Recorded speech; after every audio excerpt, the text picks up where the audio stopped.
Okay, good morning. So I will write an example here, and I'll let you to think a little bit about it. We solve that one, then we switch the topic. I want to discuss about lines in a space today.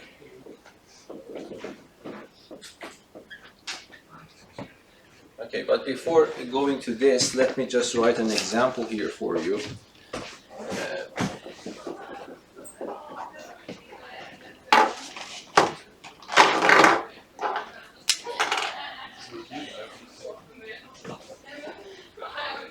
Consider two planes.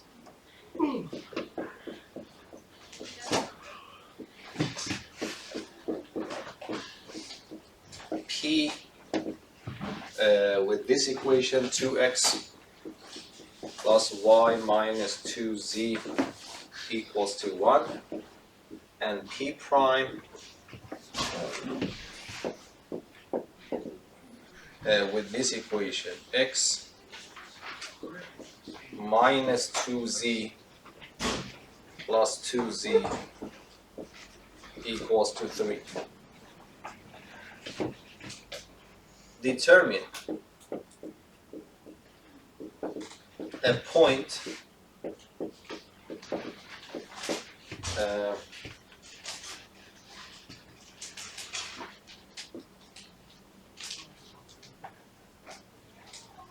on P. Determine a point on P with x coordinate 2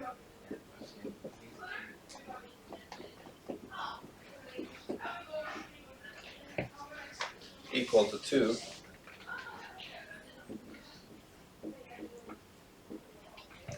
whose distance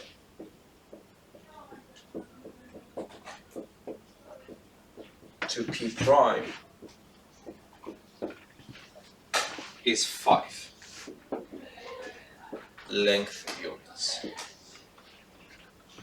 Okay, it's easy. I think we can solve it.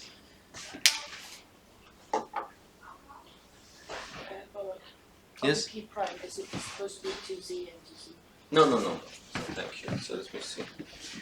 It should be, no, minus 2y, of course. Thank you.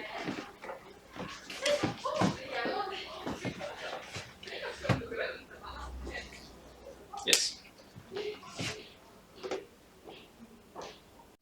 Okay, did you solve the problem? No? I have to start the timer probably. It motivates you to act faster.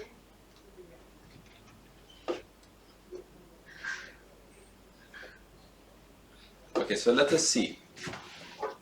We have two planes, P and P prime. We are supposed to determine a point on P. So the point that I am looking for, I can call it whatever I want, so let me call it A for definiteness.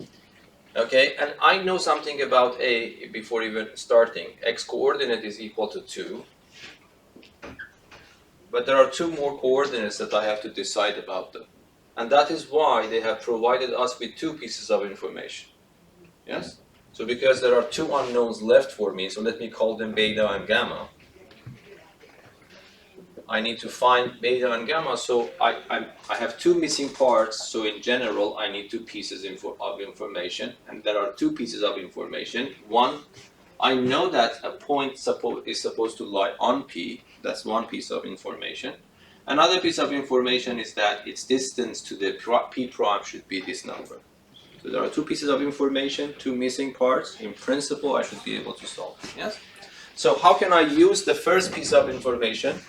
A is on P. So what does it mean? It means that the coordinates of this point should satisfy the equation for P. Yes? So what does it mean? It means that if I replace x with 2, I replace y with beta, I replace z with gamma, this should hold. But this becomes 4, I move it to the other side, so this becomes beta minus 2 gamma is equal to minus 3. Yes? That's one equation. Another equation is that the distance from this point to P prime should be this number. But we learned, I hope that still you remember, or even if you don't remember, you still have it in your notes. So the distance of this point from this plane P prime, so before starting, if you remember, that formula only works if I move everything to the left.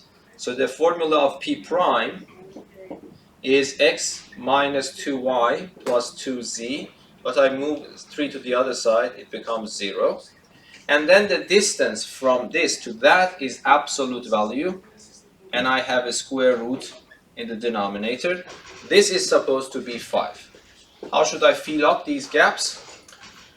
The numerator, just replace x, y, and z with the coordinates of the point. So this becomes 2 minus 2 beta plus 2 gamma minus 3, yes? And then in the denominator, I have to raise these coefficients to power 2. So it's 1 plus 4 plus 4. Yes, is that clear? Yes or no? Okay. So this becomes 3. Multiply it here, it becomes 15. And then it means that 2 minus 3 is minus 1. So this becomes minus 2 beta plus 2 gamma. And then you have minus 1 is equal to 15. So that's another equation.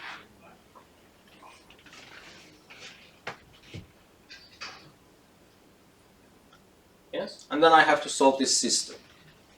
Yes, I have to solve the system. But this system is not 1. And this equation gives rise to 2 alternatives. One with positive 15, one with negative 15. So once you have to solve it with positive 15, once you have to solve it with negative 15. Yes? So this means that I have this system. The system is beta minus 2 gamma is equal to minus 3. And then I have absolute value of minus 2 beta plus 2 gamma and minus 1 is equal to 15. But this in turn gives rise to, this is equivalent to saying that beta minus 2 gamma is minus 3, minus 2 beta plus 2 gamma minus 1 is 15, or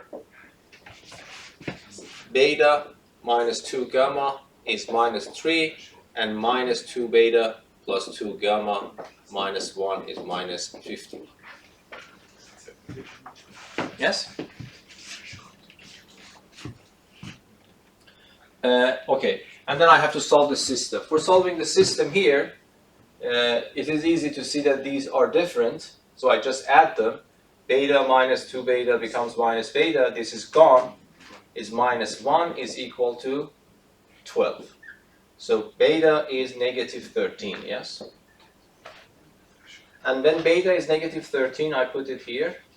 I move it to the other side, positive 13, it is 10. So gamma is minus 5. Yes? And then I have to write as the answer, I have to write A is 2 minus 13 minus 5, or I have to solve this system. Again, I add them, it becomes minus beta, minus 1 is equal to minus 18, and then this becomes 17, I'm right? Yes. And then beta is 17, I put it here, minus 20, gamma is 10. So then this means that I have 2, 17, and 10. Yes. So these are the points that lie on this plane, and it's this their distance to this plane P prime is 5 units. Yes. I don't know why you couldn't solve it. What was the problem that you couldn't solve the problem? Because this is really, I expect you to be able to think in this way. Might be it takes time for you because you are a little bit slow. That's no problem. But it is a problem if you cannot discover how to do it. And then I want to see why, if I can help you somehow. Which part you really didn't know? So I don't know. My guess is that might be you're not using this assumption effectively. Did you use it? Okay, so then what? What was the problem? Technical problem, yeah? Yeah, slowing the counting. Okay. So you got these two equations at least. Okay, that's good. Okay, now let us go to the next topic, lines in space. The first thing that I want to know, let us go back to two-dimensional case in Math 2C, for example. When you want to write an equation for a line, but you have only two coordinate axes, x and y, and your line, for example, on this plane of the whiteboard, how many degrees of freedom you have for a particular line? Because this is, I want you to think exactly the same way as we thought for plane in space. So if I want to draw a line, I have two types of degrees of freedom. Either I can rotate my line or I can move it around, yes? Translate it. But if I want to specify one single line out of infinitely many lines on this plane, I have to kill both degrees of freedom, yes? So I have to freeze both degrees of freedom in order to specify one single line, yes? So the way that we chose for killing the rotational degree of freedom was the slope. So when I give you the slope, in principle what a slope is the angle, some kind of angle, yes? The angle that the line makes with the positive direction of x, you take the tangent of that, and then this becomes k. You call it slope. But in any way, the slope is some kind of measure how inclined the line is. Okay? So if I give you alpha, then I have freezed the rotational degree of freedom. Because if you start rotate, your angle will change. But if I fix the angle, you're not allowed to change it. So rotational degree of freedom will be freezed if I give you this angle. And of course, then, if I want to look at the lines with this angle, with the x-axis, then I can, of course, do this, do that. All these lines having the same angle with the x-axis, but going through the different points. So now if I give you one single point, then everything is clear, yes? So then, for example, I would say that the line that passes through this point and makes an angle alpha with x-axis, then that is just one unique line, no more. Yes, that is why you have 1-point formula, do you remember? That is exactly the reason. Why? Because in order to make a formula for a line, I have to give you the k value, I have to give you 1 point on the line, and then you put it in this formula and you get the formula.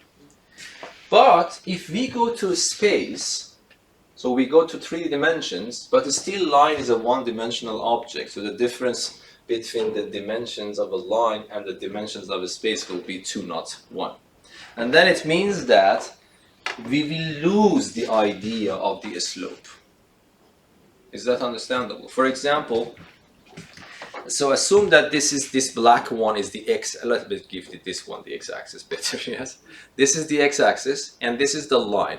If I just tell you the angle between this line and the x-axis fixed, for example 30 degrees, still I will not be able to freeze the rotational degree of freedom. For example, this angle is 30, for example, but I can rotate it exactly in a way that I keep that angle the same. So I will go around the cone. Yes? So this means that even if I give you the angle that my line is supposed to make with one of these coordinates axis, I will not be able to freeze the rotational degree of freedom. Yes? You might say that, okay, because usually mathematicians try to save the ideas, not just completely ignore them. You might think that, okay, let us broaden our perspective and say that, okay, let us give the angle of the line with a plane. Let us see if it will fix the degree of freedom, the rotational degree of freedom. But apparently not, yes? This table is not in the frame. So if this is the plane, if I give you the angle between this line and the plane to be 30, but still it can rotate. You understand? So somehow it seems that this idea of giving an angle is not working in a space to get rid of this rotational degree of freedom. Is that clear? Okay, now I'm asking you, if you want to find another way to freeze the rotational degree of freedom, I hope that I could convince you somehow that angle is not a good idea when you go to space. So what is a good idea?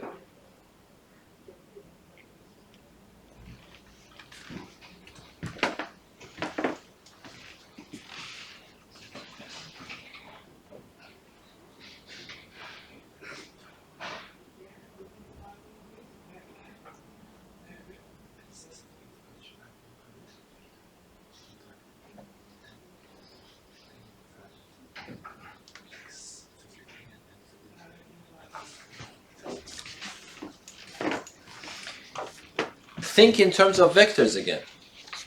Actually, this is this topic is you can consider as a laboratory for learning about vectors. Yes.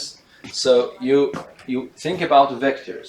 So, for example, if I give you a normal vector in the sense that we had for planes, do you think it will work?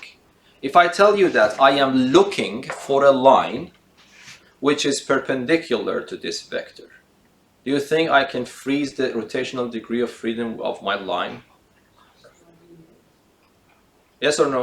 Answer this question first. I give you this vector, this black vector, and I tell you that the line which is perpendicular to this. So my goal is to freeze out, to single out my line. So I have to kill the rotational degree of freedom first. Do you think this will kill the rotational degree of freedom here? No, because you see all these lines are perpendicular to this. Okay, so the idea of normal vector somehow, as we had for the plane, will not work here. Okay, then a parallel one will work, yes? So if I tell you that, okay, I want a line that is parallel to this vector, yes? It is not allowed to rotate. It can't be translated like this, no worries, but it should keep the direction, yes? The inclination should be the same. So now, this vector somehow will play the role of the vector that we had in this one. In the plane we called it the normal vector, but in this context we call it the direction vector. So this vector, which is parallel to my line, is called the direction vector, a direction vector, because there is no there, yes? I can increase the length, I can shorten it. The point is that it should be parallel to my line. Okay, so you see that at least you know that for killing the rotational degree of freedom, I need a vector, not the vector. A vector which somehow I am convinced is parallel to my line. And because there are no location associated with the vector, that vector can also lie on my line. Yes, there is no location associated with the vector. And that vector, we call it D, and if you don't mind, let me give the components A, B, and C. So I give you this. Okay, so now we are clear about the rotational degree of freedom. We have to kill the next degree of freedom, which is translational degree of freedom. How can I fix that?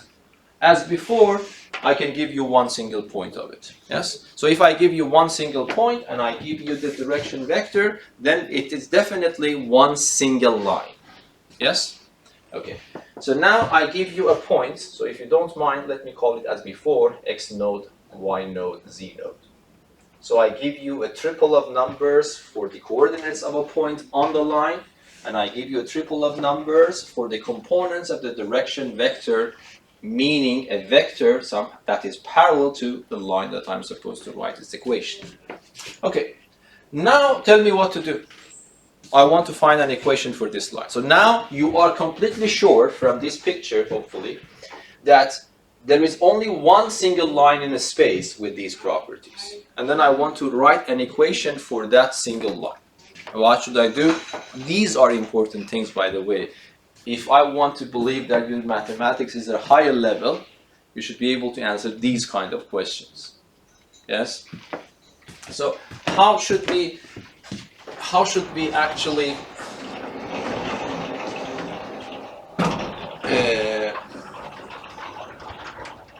find an equation? So where do you start from? Usually it's better to have, this is geometry, so it's better to have a rough picture at least to understand what's going on. So because I am working in 3 dimensions, I have to, and always I am working with a right-handed coordinate system, so I will call this one x, this one y, and this one z, and then let us assume that this is the line that I am supposed to write its equation, so let me call it line L, and then I know that I have a point here, A, coordinates are given, x node, y node, and z node, and I have a vector that I am convinced somehow is parallel to my line. This is vector D, and I know its components, A, B, and C. I want to write an equation for this line. Okay, tell me what to do.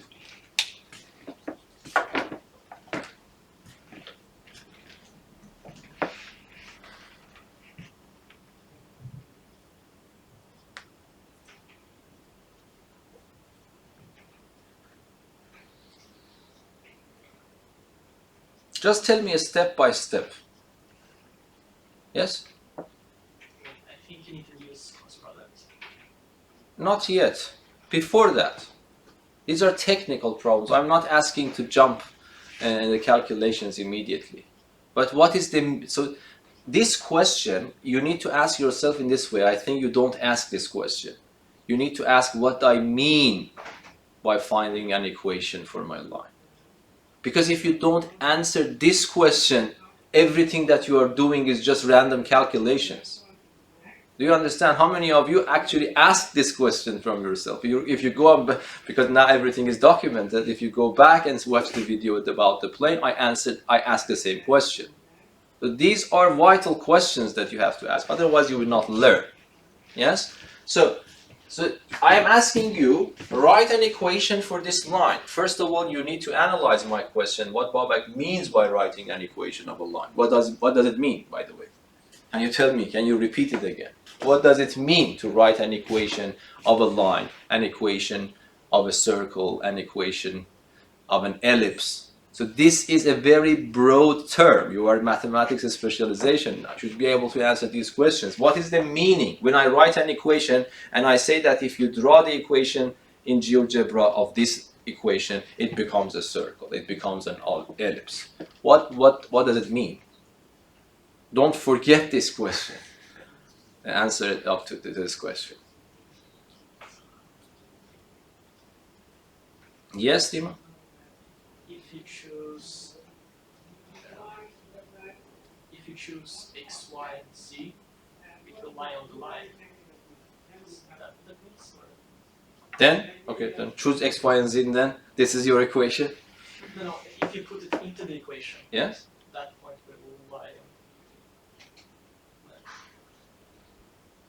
Yeah, please.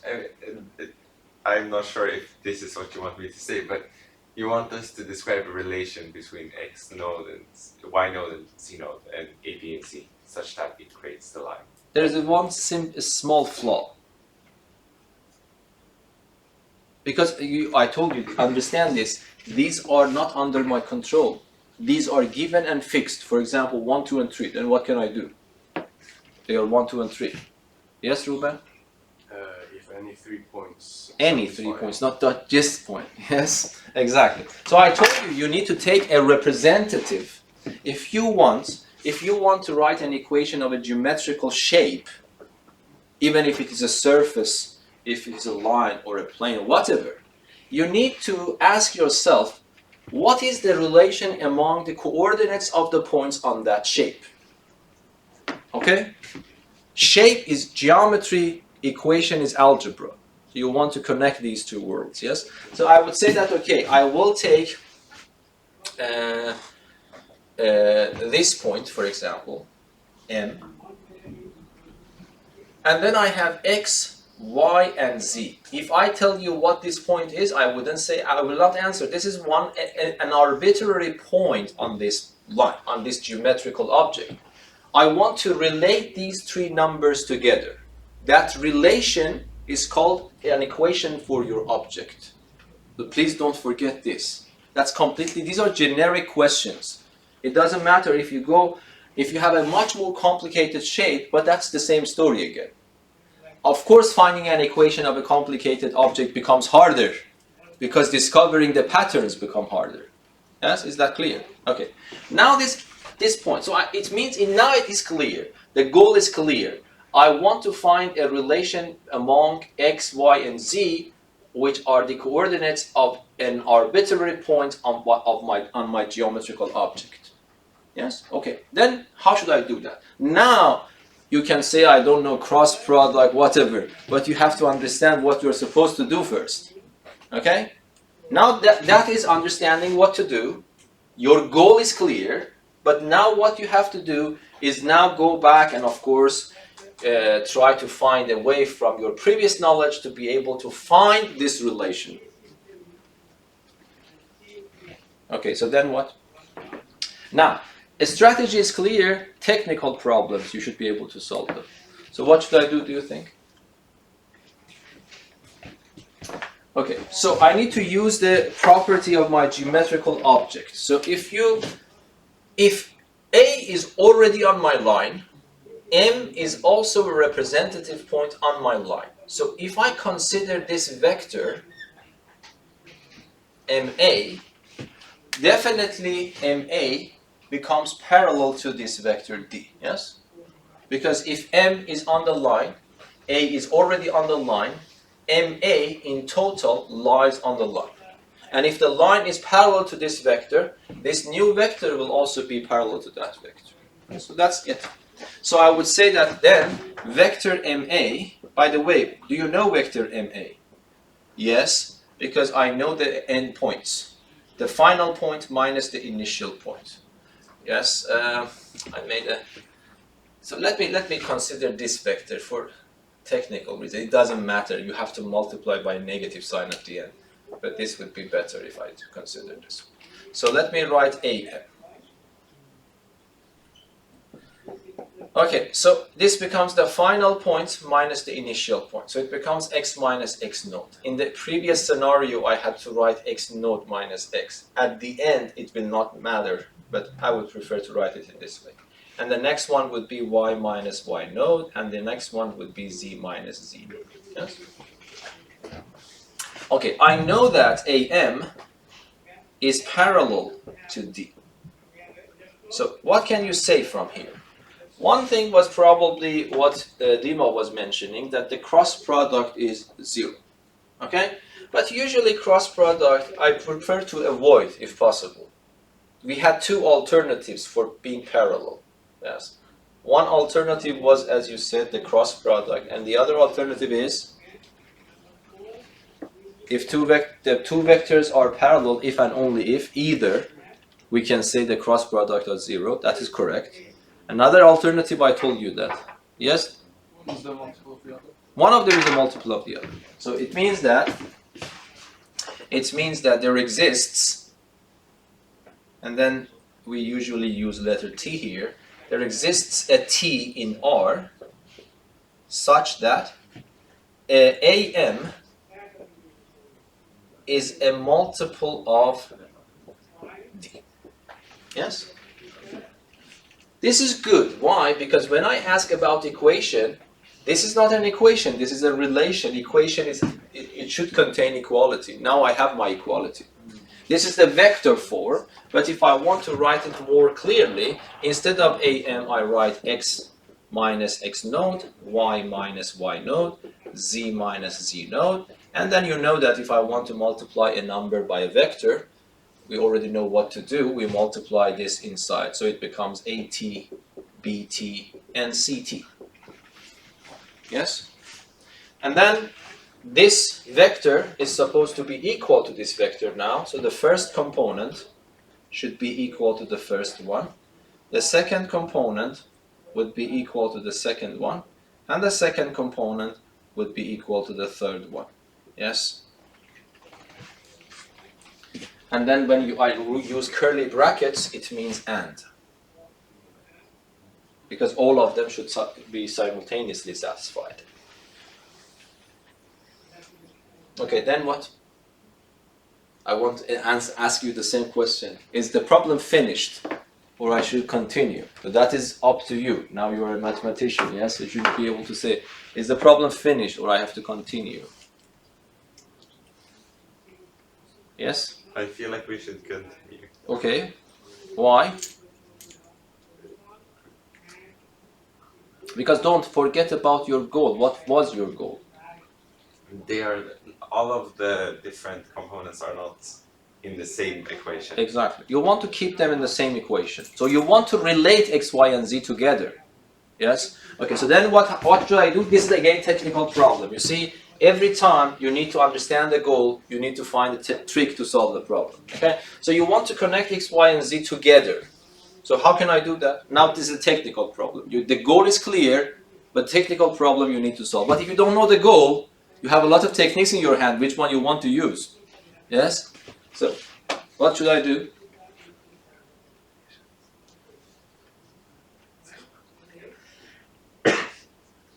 These things I want you to learn. What is disturbing in these equations? Just answer this question. What is disturbing here? It should disturb you. What is disturbing in this equation? 5 seconds. What is disturbing? Say something. What is disturbing? Nothing is disturbing you. So what's disturbing in this equation? These are important questions you learn if you answer these questions. What is disturbing? Too many unknowns. No. The disturbing is t.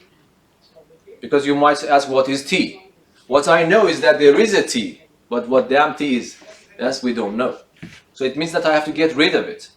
How should I analyze the problem? The problem is that, what was my information that I started with? I had a, b, and c given. X node, y node, z node given. X, y, and z, I want to keep it in my equation. So what is left is this disturbing t.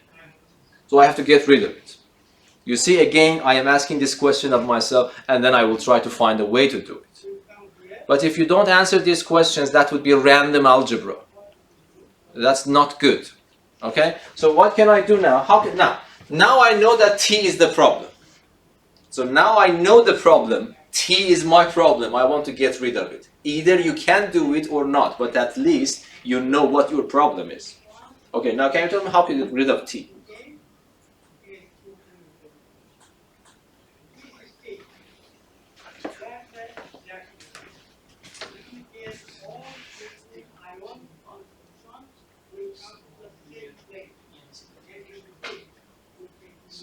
I want to see a relation without the presence of t. Yes? You take one of the equations and divide by a plus. And then you have t equals to Something without t, and then you put it in the other equations. Then you will get something without t. So you see, these are very important questions. These are matter of milliseconds. You have to have some anchors in your brain, and every time you try to match the new pattern with some pattern in your brain. Okay? If the patterns are quite different, the chances that you can get the solution is very low. But if you have a lot of experience, then you have a lot of nice patterns in your brain. And every question, if it is super hard, it's far away from your patterns. This is why we cannot solve the hard problems easily. Yes, we have to make new patterns in our brain. So what you said, but this at this level is very simple. We divide by a, but of course there is some technicality coming in. What is that technicality? A cannot be 0. So I'm assuming that a is not 0. We have to talk about this. But can a be 0 in principle? Yes. So I have to address this question, not put it under the rock. Yes. So I know that there is a chance that a is 0, and then this will affect this calculation. But for the time being, if you don't mind, let me assume that none of them are 0. Of course, all of them cannot simultaneously be equal to 0, because that's a vector, a direction vector. The length cannot be 0. But 2 of them can be 0. Yes? But for the time being, assume that none of them are 0. So this means that y minus v node divided by b is t. And then this means that z minus z node divided by c is also t. And then all of them are equal.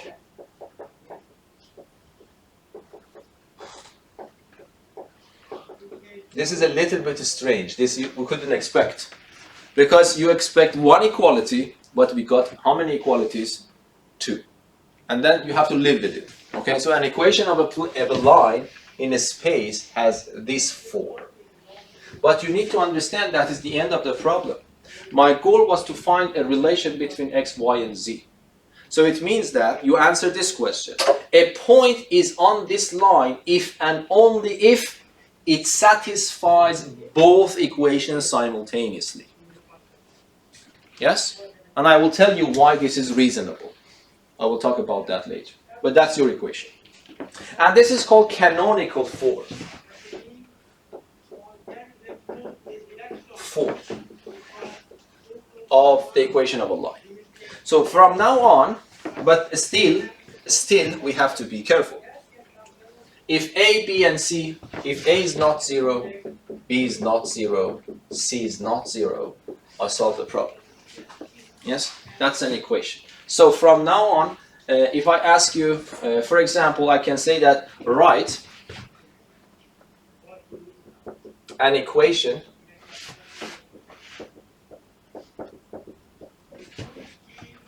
of a straight line, of this straight line, that passes through the point, for example, a -1, 0, and -5, and is parallel to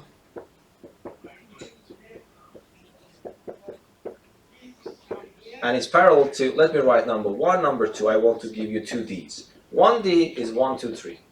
Simple as that. Another D, let me just write 1, 2, and 0.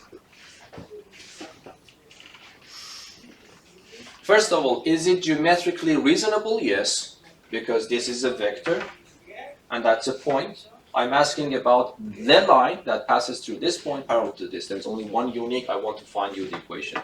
I want you to find the equation. That's also reasonable, even though the third component is 0. But we have some technical problems now, okay? For this one, you don't have any problems. So what you need to write for this equation, you write x minus x node minus 1. This is playing the role. These are the x node, y node, z node. These are a, b, and c, yes. So you put it there. It becomes 1 equals to y minus y node divided by the second component of my direction vector, and then z minus 5 divided by the third component. Agree? But then you can simplify it a little bit. Instead of that, you can just write x plus 1. Instead of that, you write y over 2. And instead of that, you write z plus 5 divided by 3.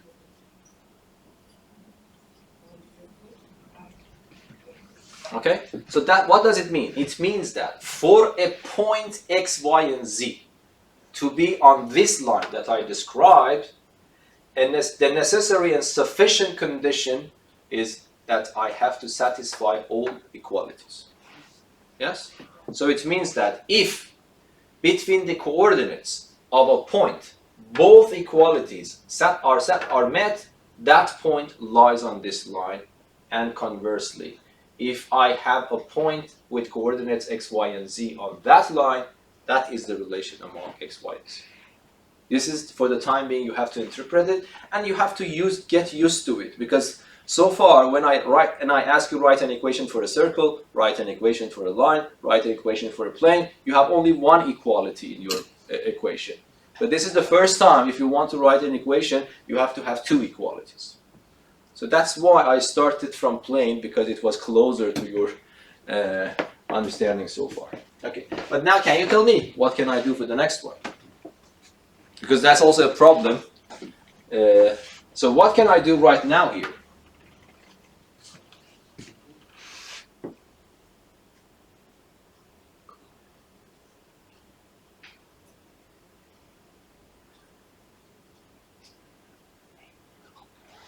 So do you feel there is a problem? Yes? Because, first of all, on the one hand, there shouldn't be a problem. Because we know that this is a vector, any vector, and I have a point. So I want to draw this line. It's possible. On the other hand, I face some problem because I cannot put 0 here. Everything now, what you need is on the board. I want you to solve that problem now for me.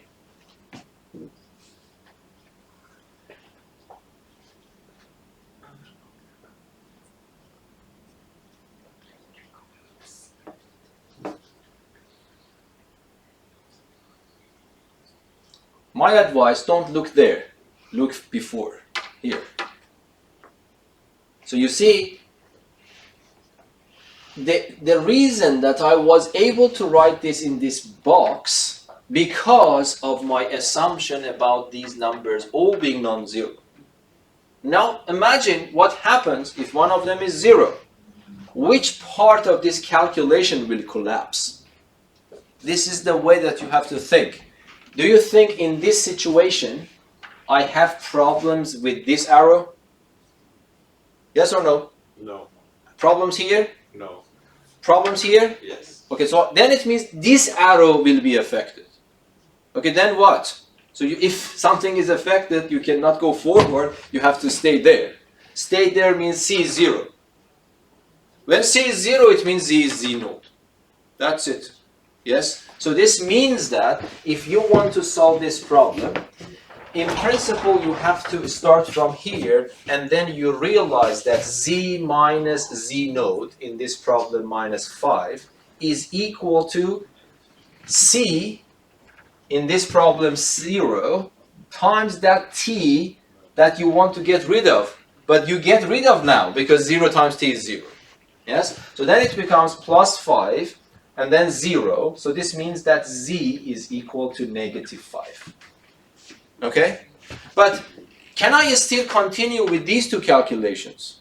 Yes, but so it means that x minus x node, let's write it here, x minus x node is x minus x node divided by a is equal to y minus y node divided by b. This is in this case possible because none of them are 0. And then what happens, I can still write that, but I have to write this separately. Again, you have two equalities, but you cannot put them in a row. Yes? So you write another one, z is equal to what? Minus 5. And then you simplify this. This becomes what? X minus x node, which is, let me just write it quickly, x plus 1 divided by 1 is equal to y minus 0 divided by 2. So this gives you x plus 1 equals to y over 2. Yes? And then what you have to write, your equation, is two separate equations.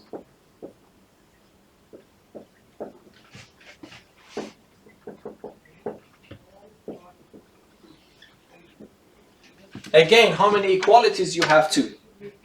By the way, that's also possible to write it separately, but because we can put them in a row, it's better to put it in that way. You can write this equal to this and this equal to that. But in that case, it is here we have to write it in that form, but here we don't have to. So what is the interpretation of that? It means that if you have a point on the line, the z-coordinate of all the points are minus 5. And that is understandable. Why? Can you tell me why? When the z component of the direction vector is 0, it means this vector is perpendicular to the z-axis. Yes? Do you remember what is the interpretation of 1? What is the interpretation of 2? These are important things. You shouldn't forget about these things. Okay? So if you have this is the z-axis. If I have a vector like this, and if I ask you what is the z component, do you remember? You project it here, its shadow, and the length of the shadow will be the z component of this vector. If the tip of the vector is here, the shadow will be in this direction, so it is positive. If I keep it in that direction, the length will not change, but the direction will change, so you get negative. So when I say that this 0 is 0, it means its shadow is 0. So when the shadow becomes 0, it should be perpendicular. So whenever you see this vector, immediately you should understand that this vector is perpendicular to the z-axis. And if this vector is perpendicular to the z-axis, my line is supposed to be parallel to this line somewhere. So it means the z component of these points are the same. In this case, all of them are minus 5. So it's also understandable geometrically. Is that clear? Okay, let me make a challenge now. Let me give you the third part. 1, 0, 0. Okay, now I expect you to be able to answer this one. First of all, is it geometrically reasonable? Yes, because it's a vector with some length, in this case 1. And then I have a point. The question is meaningful. So we should be able to answer that. So what is the answer in this case? That I have 2 of them 0. I have chosen this and that, but of course I can choose this one and that one. It doesn't matter. But in this case, what do you write for an equation for that line?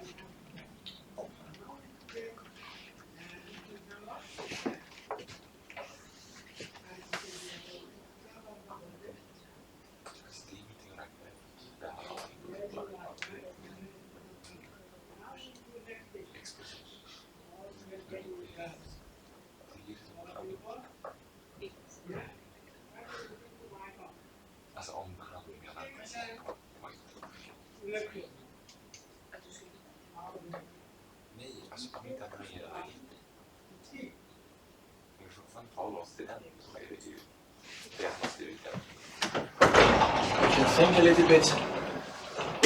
Erase this part.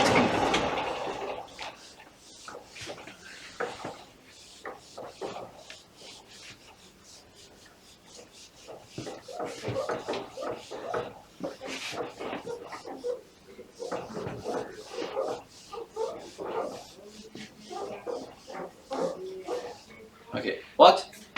Yes? So we will have to write 3 separate equations, and we can't make them like next to each other. Okay, can you help me more? So what you're saying is that this calculation is still possible in this case? Yes. Is this arrow possible? No. This one? No. No. So it means that I have to revise. So it means that I can write the first one. What is the first one? X minus x node, which is minus 1, divided by 1 is equal to t. Yeah. Yes? Okay. For the time being, let us be like that. Okay. This is not possible to go here. But what is possible then? Y is equal to Yes. Y is equal to y node because b is 0. So this means that y becomes equal to y node. But what is y node? It's also 0. It's also 0. That's one equation. It's good, independent of my t. And then the other equation. C is equal to minus 5. Agree with me, yes? So this, yes, minus 5. Agree? Because that, in principle, it should be z plus 5 equal to 0, so that's it. And then let me reorganize this a little bit. So this becomes x plus 1 is equal to t, y equals to 0, z equals to minus 5. Okay, so this means that x is what? T minus 1. Okay, now what is your interpretation? Are you happy with what we have written? Is it or and? It's and. It's and because I have written here and. Yes, so it's and. So x is t minus 1 and y is 0 and z is minus 5.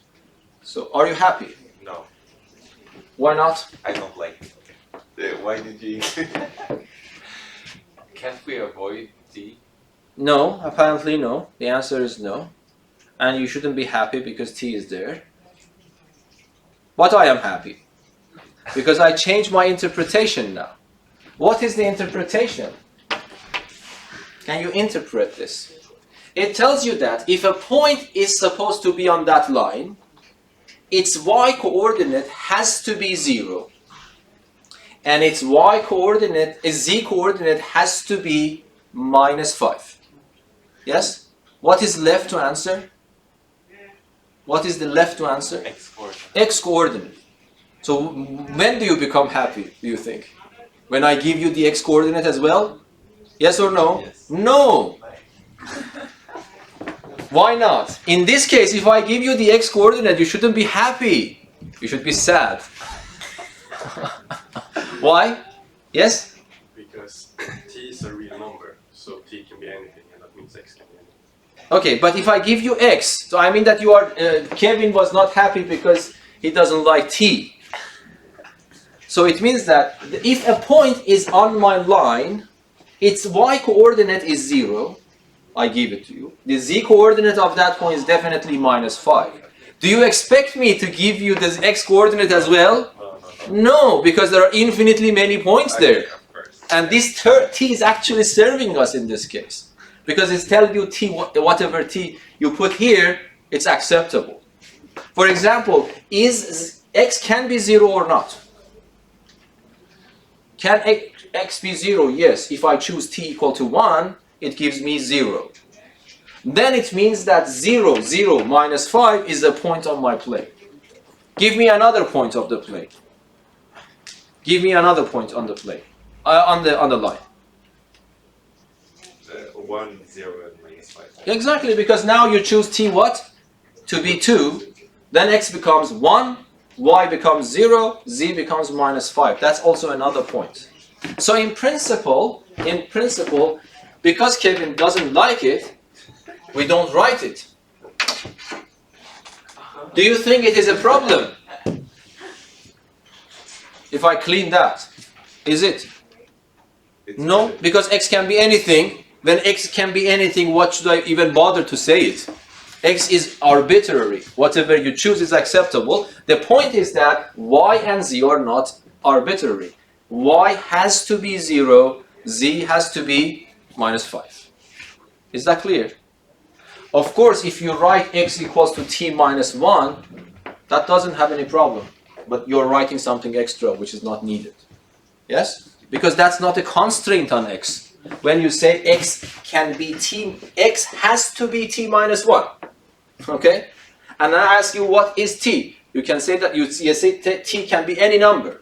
So this means x can be any number. When x can be any number, why should I bother to even mention it? Is that understandable?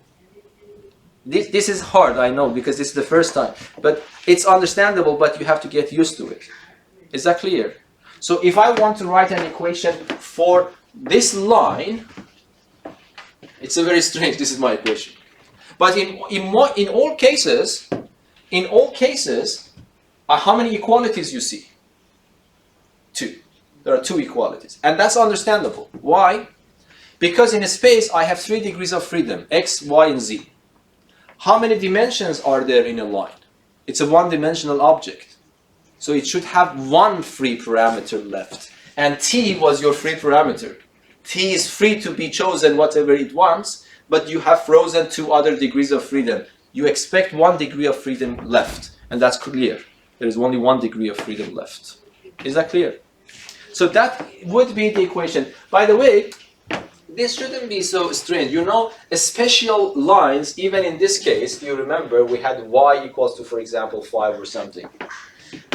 And now, let me ask you something. First of all, is there a question here? Yes?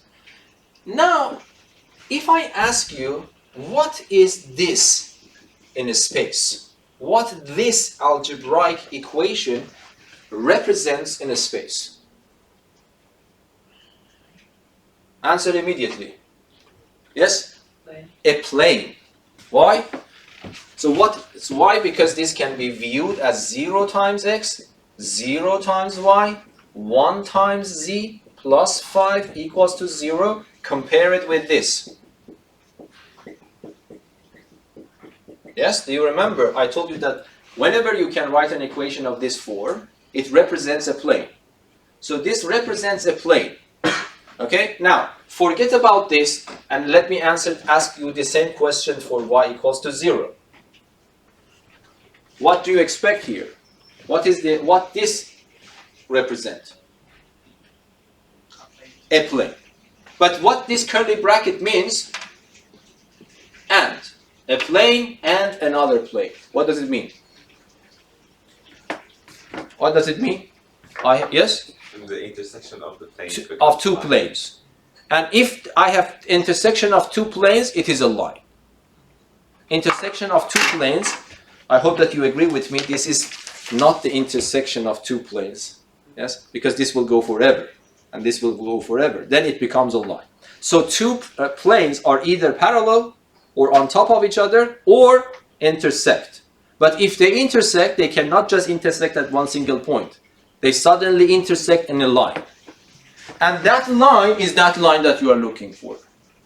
So in principle, the reason what you are doing is that you should view an equation of a plane, of a line, as intersecting of 2 planes. Even geometrically is nice and understandable, yes? And even if I go back here, that's the same thing. If I ask you only this part, concentrate only on this part. If I ask you what does this equation represent in space, I hope that you agree this is a plane. Why? Because b times x minus bx node is a times y minus ay node. And then if I write bx, I move ay to the left, and then I can write plus ay node minus bx node is equal to 0. So you see, b is playing the role of the coefficient, minus a is playing the role of the coefficient of y, the coefficient of z is 0, and d is played by this. So if I ask you what this part is, that's a plane. If I consider the next part and I do the same calculation, that's also a plane. Then this means that this is the line which is the intersection of those two planes. Geometrically, you need to understand this equation in that way. Is that clear? Okay. But now, most of the time, this equation is useless. This equation is better. Even though it's a little bit strange. This is the first time that bringing some new parameter in is more useful. I will talk about that.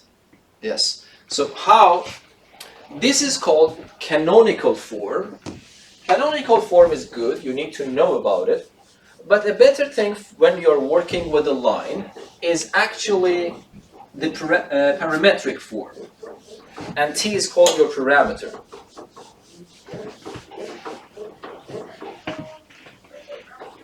Okay, so what does it mean? So let me just continue this calculation. But now you see that this calculation I am doing is completely not related to understanding if they are 0 or not. Because here, I write x equals to at plus x node.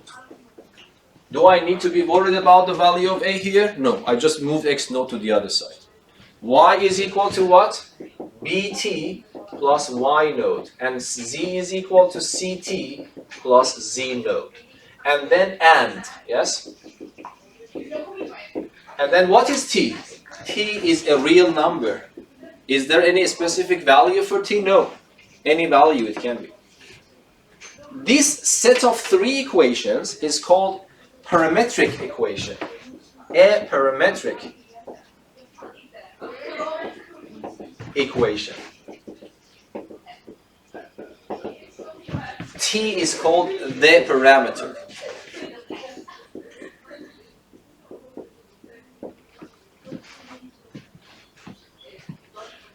Okay?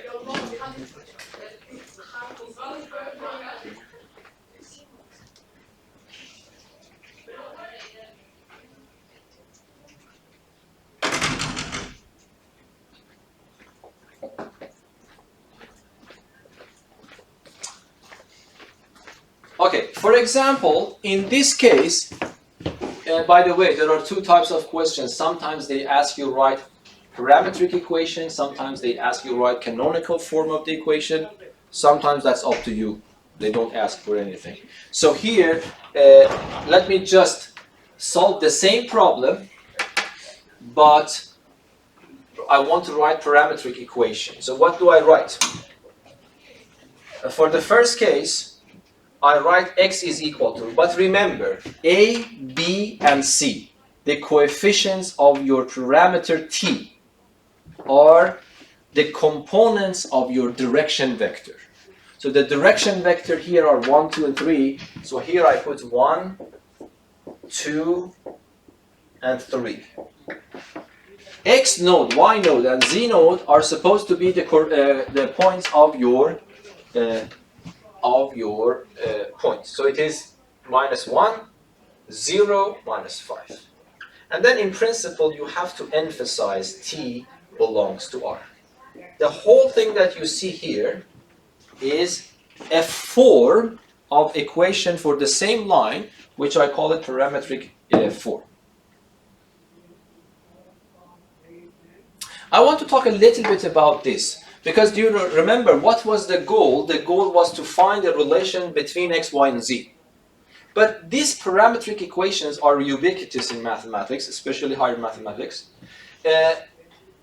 And this means that instead of relating x to y to z, I connect x, y to z to another parameter, t. In principle, when all of them are connected to one thing, they are also connected together. But in this kind of equation, we see this relation directly. In parametric equations, we see the relation indirectly through your parameter. Is that clear? Yes or no? So in principle, if I give you an equation of this form, you should be able to go back to to canonical form. How? You eliminate t. You calculate t from here, t from here, t from here, and then equate them. So you get rid of t. Now tell me, if I have given you this how could you go back? So here, this equation. How do you go back to parametric form? So you should be able to do it quickly. If I give you parametric form, you should be able to go to the canonical form, and if I give you the canonical form, you should be able to go to parametric form. For going from parametric form to canonical form, it means get rid of t.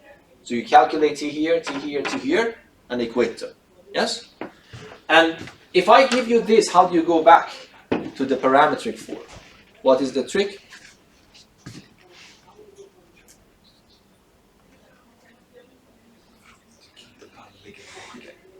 What's the trick? You put this equal to t. Yes? You put this equal to t, x plus 1 is t, so x is t minus 1. Y over 2 is t, y is 2t. And then z plus 5 over 3 is t, so this is the equation. So going back and forth between canonical and parametric forms is very, very simple, but you need to know that, okay? But I want to give you an idea how you need to think about this. It's a very, I think, important picture that you have it in mind. So assume that, how can I interpret this? This tells me, for example, I choose t equal to 0. For example, then what do I get for x? I get minus 1, I get 0, I get minus 5. Assume that you have a computer, or I don't know, you have a 3D computer here in this room, and then it is capable of locating this point and turn it on. Yes? So when I put t equals to 0, one point will be turned on in this space. Yes? Change t to 1, for example. You put it there, x becomes what? 0, y becomes 2, z becomes minus 2.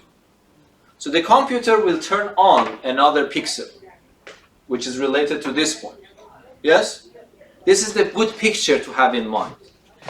Of course, you will not be able to finish, because how many choices are there? Infinitely many. But this is the picture it's useful to have in mind.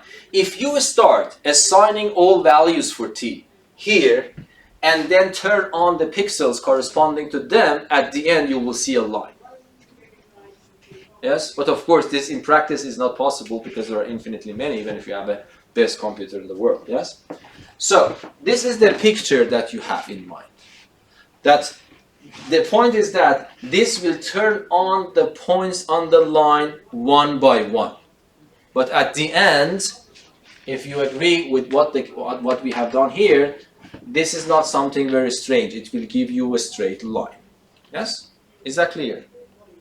Yes or no? Okay. For example, if I want to test your understanding, extremely important. If I give you 4, 10, and minus 5. This is a line.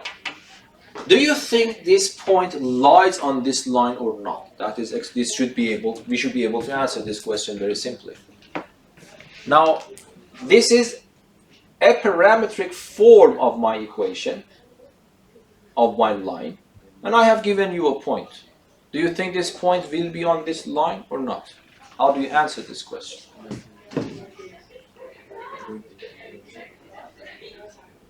First, tell me yes or no.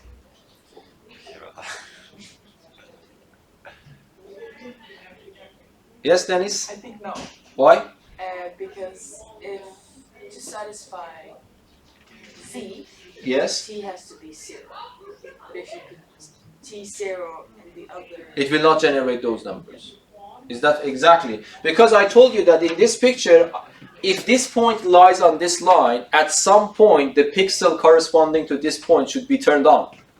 Yes? But it cannot be, it's not possible, because if this pixel is going to be turned on, x should be 4, so it means t has to be chosen 5. But if I choose t5, this will work as well. So far so good, because it becomes 10. But this is inevitable. I have to choose t equal to 5. But then if I choose t equal to 5 here, it will give me z equals to 10. So this will not be turned on at any point. So no, this point does not lie on this line. Yes? If I give you canonical form, and I ask you the same question, how do you act? If you want to answer the same question, do you think this point lies on this line? Yes or no? How should we act? We need to replace x, y, z as before. We need to replace x with 4, y with 10, and z with -5, but both equalities should be satisfied. In that case, I would say this point lies on the line, otherwise no. And in this case, you will see no. So you need to be able to answer these kinds of questions. Okay? See, in my head, I made it to canonical form, or I looked at that one. And No, then that's what, this is always possible, but I don't want you to not be comfortable with this. I don't want you to every time switch to the canonical form and answer that. I want you to learn to get used to this new way of thinking. Okay? But we don't have time, yes, do we? 5 minutes. Okay, yeah, 5, good. I want to tell you something about parametric equations in general. Okay, let us go back to two-dimensional case. That is easy. In two-dimensional case, I write x is equal to t. I write y is equal to t plus 1. Yes, in 2 dimensions. And I write in principle t belongs to R. This parametric equation with parameter t represents an object, geometrical object, in the plane. What that geometrical object is it a line? Is it, I don't know, a line segment, parabola? What is it? What is this representing? Yes? It's line. It's a line. But Why? The answer is clear, because you get rid of your t. How? I need to write an equation in which t does not appear. So instead of this t, I put x. So it becomes y is equal to x plus 1. Yes? So that is an equation in 2 dimensions. In Math 2C, this is a line. So that is a line. Yes? Is that understandable? Now let me ask you another question. I want to test your understanding, okay? So I will give you a little bit complicated one. I would write x equals to t to the power of 3. And then I would write y is equal to t to the power of 3 plus 1. And I will say t belongs to R. And I ask you the same question. What do you think would be the shape corresponding to this parametric equation, in which I have raised the power of t from 1 to 3?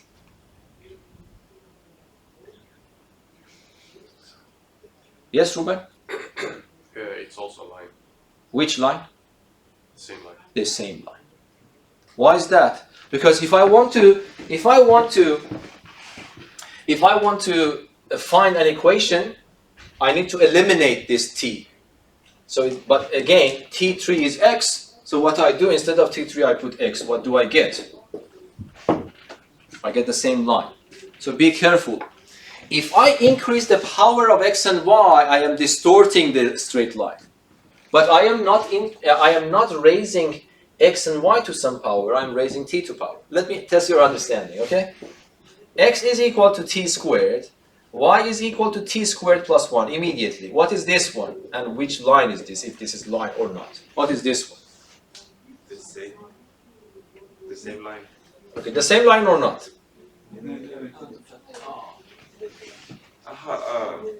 What is this?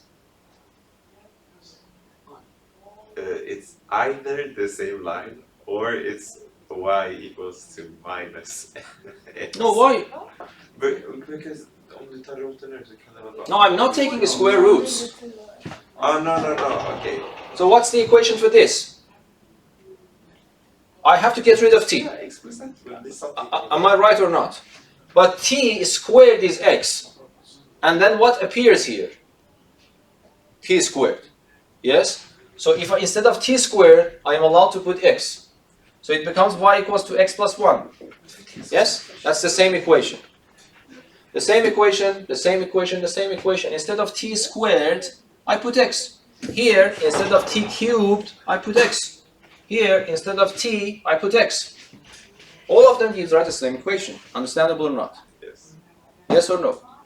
So all of them are actually showing an equation for the same line. Yes? Yes or no? Yes. Yes? No.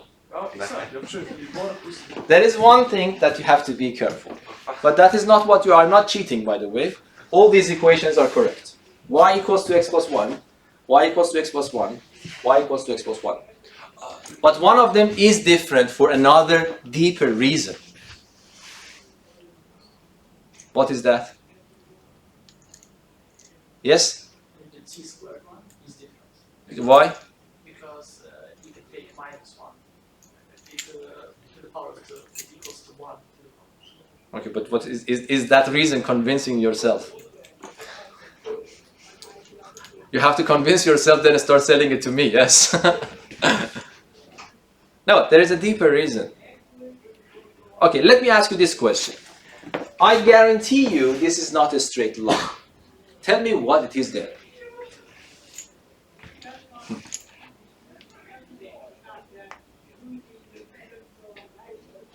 Yes? Is it parallel? No, not that hard. So it is still, because the equation is y equals to x plus 1, it cannot be a parabola. For having a parabola, I have to have second degree for x.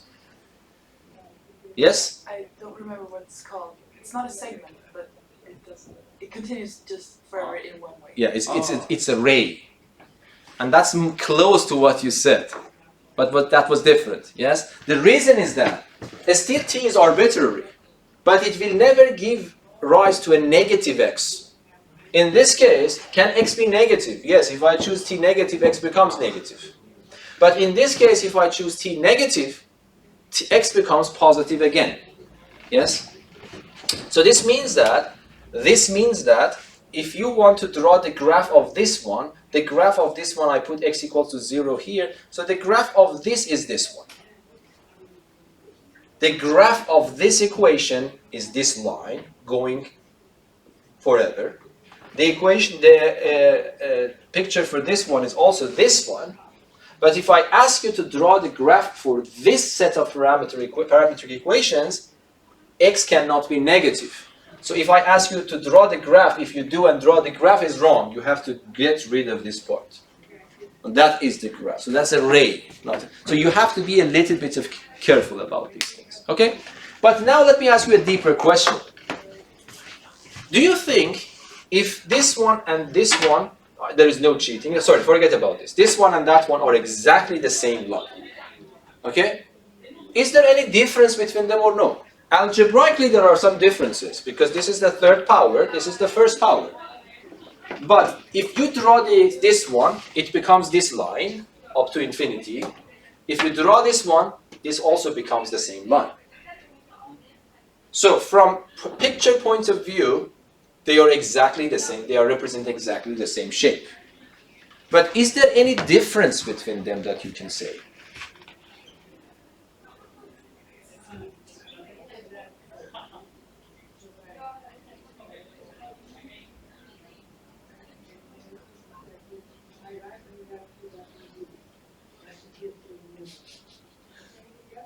There is a difference.